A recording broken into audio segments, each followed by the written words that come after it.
This is the third and final video about democracy today. I want to talk for a minute about economic policy making because one of the points that Held makes regarding the model of democratic autonomy is that the government must regulate the economy. And the Barger article on Canada's macroeconomic policy between 2008 and 2012 discusses what the government did during what, until this past week at least, was the most recent period of economic crisis. Now, even if economics and numbers are not your thing, it is interesting to get a sense of what the government can do and does do to help the economy. And it will be particularly interesting to have at least a basic understanding of how this works, since our governments are going to have to implement some new policies or regulations as a result of the current crisis. Now, from our previous classes, you'll remember that the conservatives and the liberals believe in laissez-faire economics. That is, that the market will take care of itself as long as there's no interference, that a natural balance will be found in the economy.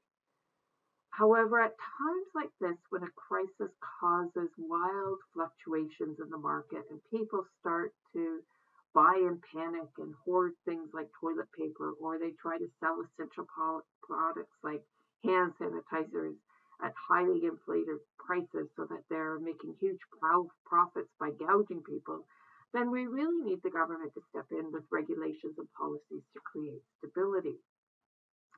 Now, the article reviews the nature of the crisis and its impact on gross domestic product, unemployment, and other economic indicators, followed by a discussion of the monetary and fiscal policies that the government introduced to help mitigate the effects of the crisis.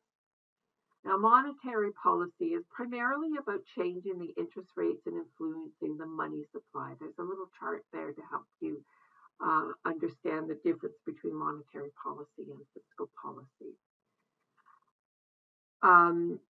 So in terms of monetary policy, the Bank of Canada usually cuts interest rates in order to stimulate borrowing and therefore stimulate spending. Now, until this point, interest rates are generally kept within a narrow band in order to control inflation. In this period of crisis, however, interest rates were cut not as a form of stimulus, but instead to control or stabilize the financial system and maintain flows of credit, which means if you have flows of credit, that means people are spending money, right? So then once stability returned, interest rates were gradually increased again. Now, fiscal policy is primarily about how the government changes tax rates and levels of government spending to influence aggregate demand on the economy. And this is sometimes referred to as deficit spending. So in terms of fiscal policy in this period, there was a real reluctance to make changes to spending, to government spending, because the conservative government that was in power was really trying to reduce government spending, not increase it. And this is part of that neoliberal agenda of reducing government spending in order to have no deficits and things like that.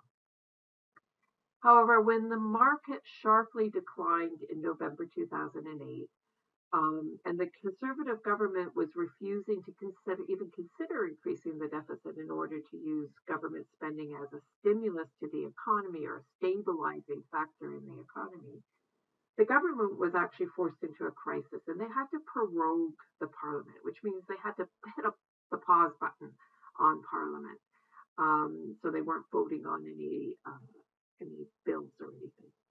So they prorogued parliament or hit the pause button to give themselves time to come up with a plan and avoid the collapse of their government. So the 2009 budget, in fact, included a stimulus package of $30 billion. It was primarily to be used for infrastructure projects.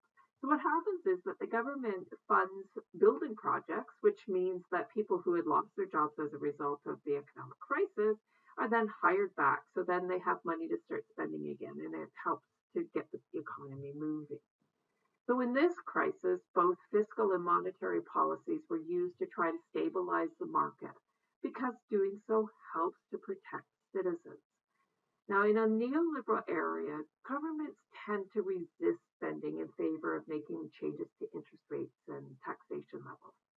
However, these types of interventions tend to have a less positive impact on the economy than increasing government spending. And what this article demonstrates is that the least impactful in terms of stimulus are changes to things like corporate and personal income tax levels and EI premiums and so on. The best measures are things like housing investments, infrastructure spending, supports for low-income housing such as basic income programs, and other forms of spending. Now, government measures that focus on reducing government spending tend to have the most negative impact on public sector workers.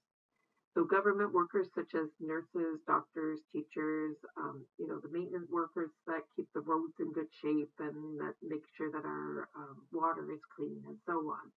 All of these people tend to experience wage freezes or lose their jobs whenever a government comes in promising to reduce government spending. And when that happens, because there's large numbers of healthcare workers, teachers, and so on, when these people experience wage freezes or lose their jobs, they are not able to spend as much. And because there's so many of them, this can have a dampening effect on the economy. So we can think about this in this situation we're in today, and we can also think about what is the impact today in the midst of this crisis of having had governments that cut back on public health spending. This is a serious problem that people in the healthcare industry have been asking these questions all along, and now all of a sudden these cuts are really impacting everybody. Now, even though the author of this particular article suggests that the crisis of 2008 and the subsequent events changed Canada's economic landscape, we can see today whether or not our governments have actually learned any lessons. Now, the second article that I assigned was, in fact, intended to be a sort of a provocative type of article. It's a brief blog post, and that's a reflection by one person who is forced to rethink his position on Israel's conscientious objectors. Now, in Israel, as you may know, all young adults must serve some time in the military. Everybody has to, unless you're a conscientious objector. And this means that these young people are involved in the occupation of Palestinian territory. So they're in the midst of a lot of the Middle Eastern disputes. Now, this article raises questions about the rights and responsibilities of citizens to stand up for their moral and ethical beliefs. So I really assigned this article in an effort to provoke you to think about what would make you protest. We can also think about the events of the economic crisis in the previous article, which triggered the Occupy Wall Street protests and we are the 99% protests and so on. I mean, the article doesn't talk about the protests, it talks about the underlying economic impact. However, what I'm going to do right now is just leave you with these questions on the slide here. What should citizens do when the usual within system options for changing policy, political rules, and institutions have failed? Is non-compliance with the law, is non-compliance with the law undemocratic? So what happens when there's civil disobedience?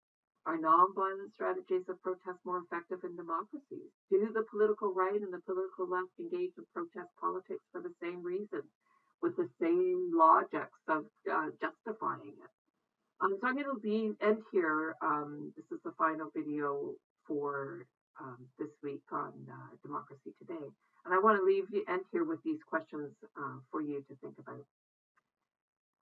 Have a good day.